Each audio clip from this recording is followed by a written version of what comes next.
dalam cerita fiksi. Minggu semalam Ibu sudah jelaskan cerita fiksi itu adalah cerita yang bersifat rangkaan atau khayal. Dengan siapa? Pengarang atau penulis. Oke, masukin kita unsur yang pertama ada yang namanya tema. Tema itu gagasan utama dari cerita fiksi yang biasanya contohnya kejujuran, persahabatan atau cinta sejati. Yang kedua ada yang namanya tokoh dan penokohan. Kalau tokoh itu orang yang menjadi pemeran dalam cerita, sedangkan penokohan itu sifat dari tokoh, ya, sifat dari tokoh. Sifatnya itu bisa baik, jahat, licik, atau berani, atau juga pemarah. Sebelumnya Ibu, apakah tokoh itu dibagi menjadi dua, yaitu tokoh pendamping, salah ya, tokoh utama dan tokoh pendamping. Dan kalau penokohan itu dibagi menjadi tiga. Yang pertama ada protagonis, ini sifat baik. Yang kedua ada antagonis. Antagonis sifat apa? Sifat jahat. Yang ketiga ada tritagonis, ini tidak memihak antara yang baik sama yang jahat. Yang ketiga ada alur, itu jalan cerita, rangkaian cerita yang biasanya ada yang pertamanya yang namanya pengenalan, ada konflik, dan ada resolusi. Alur dibedakan menjadi tiga: alur maju, mundur, dan campuran. Yang keempat ada latar tempat, latar waktu, dan latar suasana. Kalau latar tempat itu menceritakan lokasi kejadian, latar waktu menceritakan kapan kejadian berlangsung, dan latar suasana menceritakan perasaan atau suatu kejadian yang ada dalam cerita. Lanjut poin keberapa? Kelima. Ada yang namanya sudut pandang dibagi menjadi tiga. Sudut pandang orang pertama menggunakan kata ganti saya, aku, atau kami.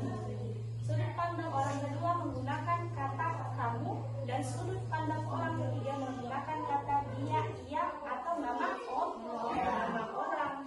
Dan poin yang keenam ada amanat. Kalau tema tadi pesan besar, kalau amanat berupa nasihat yang kita dapat dalam cerita. Yang ketujuh ada gaya bahasa. Itu gaya bahasa itu bagaimana pengarang menceritakan ceritanya. Apakah ceritanya menarik atau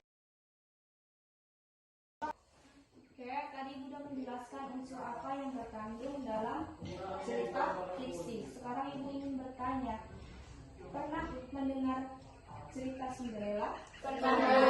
Cerita Cinderella dimulai dari seorang gadis yang ibunya meninggal dan ayahnya menikah lagi dengan siapa? Dengan janda dua. Dari situlah mulai muncul konflik. Konfliknya adalah ketika ayahnya meninggal dunia dan Cinderella harus hidup dengan ibu diri. Disuruh dia menyapu, kerja ini, pakaiannya nusus, semua disuruh sampai jadi dekil dia. Lalu setelah itu ada pesan dari istana kalau mengadakan pesta dan pangerannya mau mencari apa? Mencari istri. Semua perempuan datang, cuma Cinderella yang gak dikasih sama ibu tirinya.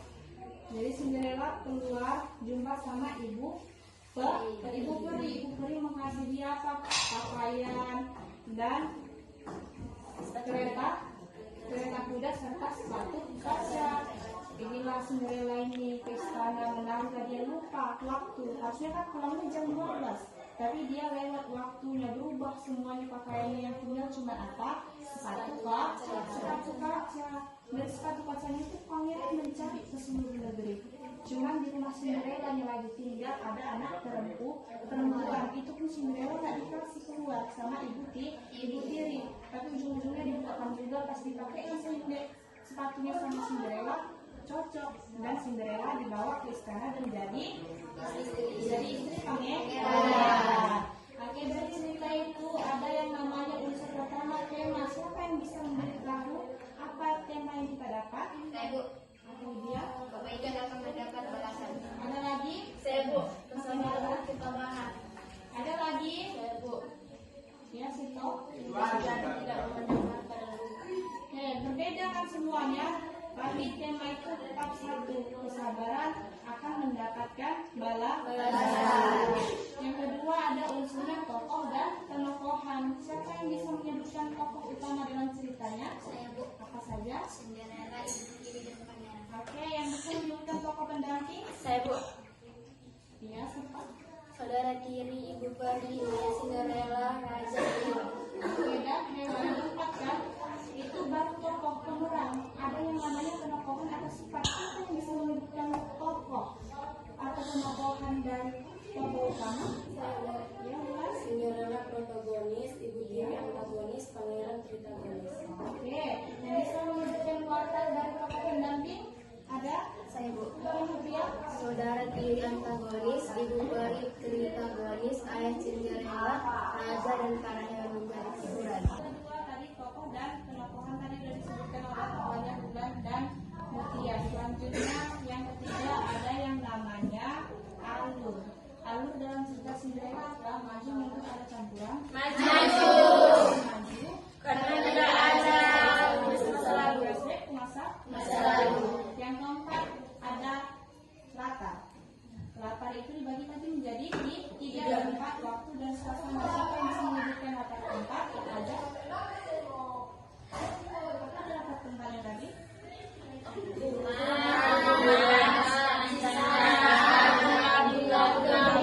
Rumah, istana, dan kebun. Yang kedua ada latar waktu. Itu kapan terjadinya? Pada suatu hari, pada zaman dulu, dan di malam hari. Yang keempat ada latar suasana. Suasana bagaimana? Mencekam atau menyedihkan atau apapun bahagia? Bahagia. Yang kelima ada sudut pandang. Di dalam cerita Cinderella menggunakan sudut pandang berapa yang bisa dijawab? Saya, Bu. Ketiga, karena si penulis menggunakan nama. Oke, karena penulis menggunakan Nama. Dan yang keenam, poin yang keenam ada yang namanya amanat atau nasihat. Siapa yang bisa menceritakan amanat yang terkandung dalam cerita Cinderella? Ya. Berbaiklah kepada siapa saja, karena kebaikan hati akan membawa kebahagiaan. Ya, ada lagi. Saya, Bu. Kebaikan, kesabaran, dan ketulusan hati akan mendapatkan balasan yang setimpal. Oke, mantap. Itu tadi amanat dari dua kawannya, bagus ya. Kalau kita berbuat baik pasti akan dibalas dengan kebaikan juga dan akhirnya pasti bahagia. Kalau yang ketujuh ada gaya bahasa. Itu gaya bahasa kayak mana kemarin berceritaannya. Ya, nanti dijelaskan bagian bagus dan diksinya. Yang pelajaran kali ini, assalamualaikum warahmatullahi wabarakatuh. Waalaikumsalam warahmatullahi wabarakatuh.